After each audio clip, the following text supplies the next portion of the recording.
नेहमी आपण साबुदाणा भिजत घालून साबुदाणा वडे करतो, पण आज आपण साबुदाणा भिजत न घालता झटकीपट साबुदाणा वडे सोप्या पद्धतीने कसे करायचे ते बघणार आहोत.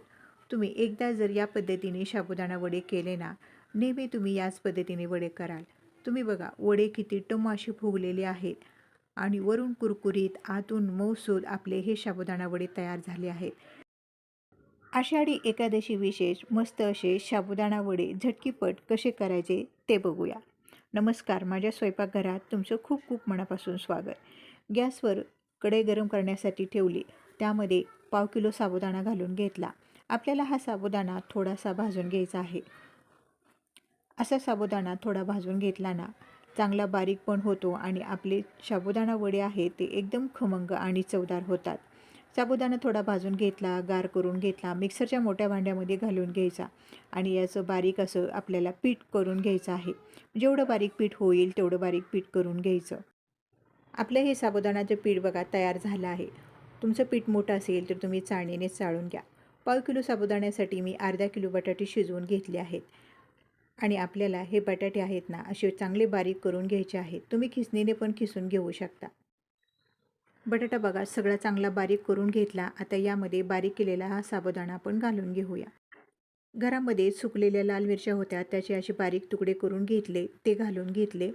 बारीक चिरलेली हिरवी मिरची, चवीप्रमाणे मीठ घातलं आणि 1 मोठा चमचा तेल घातलं. आता हे सगळं आपल्याला चांगलं मिसळून घ्यायचं आहे. अजिबात यामध्ये पाणी न घालता याचा घट्टसर गोळा आपल्याला मळून घ्यायचा आहे. अजिबात पाणी न घालता मस्त असं हे आपलं वड्याचं पीठ बघा मळून झालं आहे. आता यावर झाकण झाकून 10 ते 15 मिनटं पीठ आपण मुरण्यासाठी ठेवूया. 15 मिनिटांनी आपल्याला लगेचच वडे करायला घ्यायचे आहेत. पोळपाटाला आधी असं थोडं तेल लावून घ्यायचं, म्हणजे यावर आपले हे वडे चिकटणार नाहीत. चपातीच्या आकाराचा गोळा मी करून घेतला. आता एक मोठी जाड अशीच आपण चपाती लाटून घेऊया.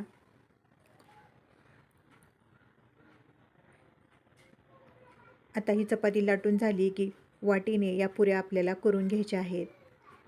अशा वाटीने अशा पुऱ्या करून घेतल्याना एकसारखे आपले हे वडे तयार होतात आणि दिसायला पण छान दिसतात.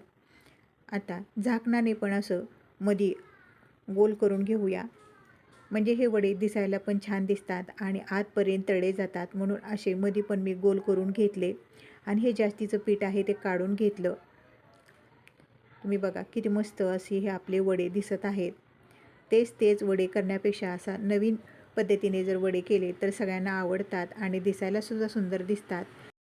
आपण वडे करतो ना, त्यावेळेसच कढईमध्ये तेल गरम करण्यासाठी ठेवायचं, म्हणजे कडकडीत तेल आपलं गरम होतं. आता तेलामध्ये आपण वडे सोडून घेऊया. आपल्याला लगेचच वडे खालीवर करायचे नाहीत. वडे खालच्या बाजूने चांगले तळले की आपोआप तेलावरती येतात. तुम्ही बघा कसे मस्त असे तेलावर हे वडे तरंगत आहेत आणि आता हे वडे आपण दोन्ही बाजूनी सोनेरी रंगावर चांगले तळून घेऊया. आपले हे वडे बघा मस्त असे तळून झाले आणि राहिलेले पण वडे असेच तळून घेऊया. साबुदाणा भिजत न घालता झटकीपट आपले हे साबुदाणा वडे बघा तयार होतात आणि चवीला तर एवढे भारी लागतात ना. तुम्ही एकदा जर या पद्धतीने वडे केले ना, ते तुम्ही नेहमीचे साबुदाणा भिजत घालून वडे जे करतात ना, ते करणं विसराल, एवढे हे वडे भारी लागतात. मग तुम्हाला मी केलेले हे साबुदाणा वडे कसे वाटले कमेंटमध्ये सांगा. व्हिडिओ आवडला तर लाईक करा, सबस्क्राईब करा. व्हिडिओ पाहिल्याबद्दल मनापासून आभार. भेटूया पुढील व्हिडिओ.